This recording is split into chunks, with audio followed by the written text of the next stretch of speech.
వినాయక చవితి రోజున చంద్రుణ్ణి ఎందుకు చూడకూడదు? పురాణ ప్రస్తావన.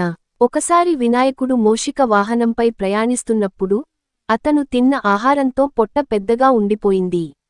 అప్పుడు అకస్మాత్తుగా మూషికం, ఎలుక, కాలుజారి పడిపోయింది. ఈ ఘటనను చంద్రుడు గర్వంగా చూసి పెదవి విరిచాడు. వినాయకుడు చంద్రుడి నవ్వును గమనించి, నీ గర్వం ఎక్కువ, అందుకే నిన్ను చూసినవారికి అపశకునం కలుగుతుందా అని శపించాడు. ఈ శాపం వల్ల చంద్రుణ్ణి చూసినవారు అపవాదానికి గురవుతారు, అకారణంగా నిందలు ఎదుర్కొంటారు అని చెబుతారు. శాప పరిహారం. తన తప్పును గ్రహించిన చంద్రుడు వినాయకుని వద్ద క్షమాపణలు కోరాడు. దయాళువైన వినాయకుడు శాపాన్ని కొంత సవరించి, నిన్ను చూసిన వారికి సమస్యలు కలుగుతాయి, కాని వారు నామస్మరణ చేస్తే దోషం తొలగిపోతుంది అని చెప్పాడు. శ్యామంతక మణి దోషం అనే అపవాదం శ్రీకృష్ణుడికి కూడా వచ్చింది.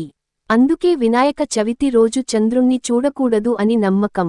ఈ దోషాన్ని నివారించడానికి 1. వినాయకుని కథలు చదవాలి. 2.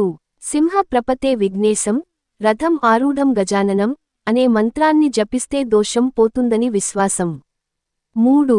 నిమ్మరసం లేదా గంగా జలం తాగితే దోషం తగ్గుతుందని చెబుతారు. ఈ కథ మనకు చెప్పే బోధన. గర్వం మనిషికి నష్టమే.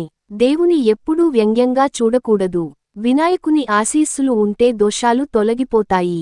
ఆ కారణంగా వినాయక చవితి రోజు చంద్రుణ్ణి చూడకుండా ఉండటమే శ్రేయస్కరం అని హిందూ సంప్రదాయం చెబుతోంది.